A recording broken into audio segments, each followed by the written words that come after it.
Taste the Daily.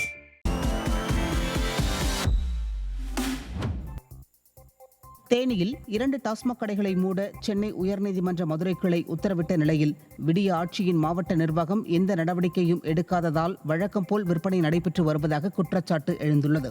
இதுகுறித்து தொடரப்பட்ட வழக்கில் பூதிப்புரம் அருகே செயல்பட்டு வரும் 2 கடைகளையும் மூட சென்னை உயர்நீதிமன்ற மதுரை கிளை உத்தரவிட்டது.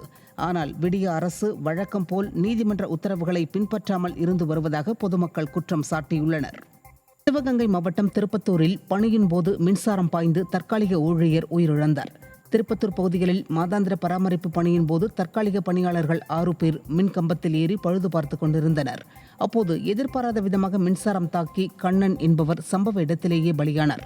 விடிய அரசின் மின்வாரிய உதவி செயற்பொறியாளரின் கவனக்குறைவே இந்த விபத்திற்கு காரணம் என்று கண்ணனின் உறவினர்கள் புகார் தெரிவித்துள்ள நிலையில் திருப்பத்தூர் போலீசார் விசாரணை நடத்தி வருகின்றனர்.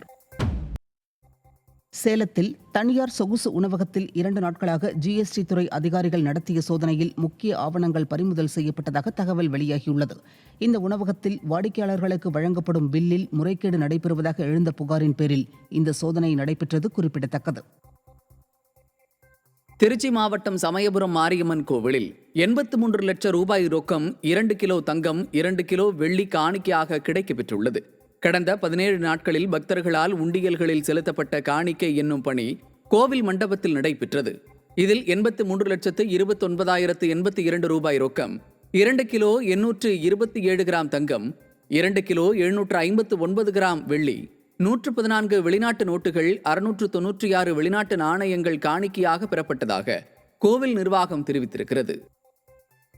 கிருஷ்ணகிரி மாவட்டம் போச்சம்பள்ளி அடுத்த மஞ்சமேடு தென்பெண்ணை ஆற்றில் ஈமச்சடங்கிற்கு வந்த 2 பேர் நீரில் மூழ்கி பலியான சம்பவம் சோகத்தை ஏற்படுத்தியுள்ளது. இளைஞர்கள் 3 பேர் ஆற்றில் குளித்தபோது ஆழமான பகுதிக்கு சென்றுள்ளனர். இதில் ஜெயராஜ் மற்றும் கார்த்திகேயன் ஆகிய இருவரும் சேற்றில் சிக்கி மூச்சடைத்து சம்பவ இடத்திலேயே உயிரிழந்தனர். தகவல் அறிந்து வந்த தீயணைப்பு வீரர்கள் 2 உடல்களையும் மீட்டனர். ஆற்றில் பழைய பாலம் அருகே சேற்றில் சிக்கி அடிக்கடி உயிரிழப்பு ஏற்படுவதால் விடிய அரசு அதனை இடித்துவிட்டு சுத்தப்படுத்த வேண்டுமென கோரிக்கை எழுந்துள்ளது.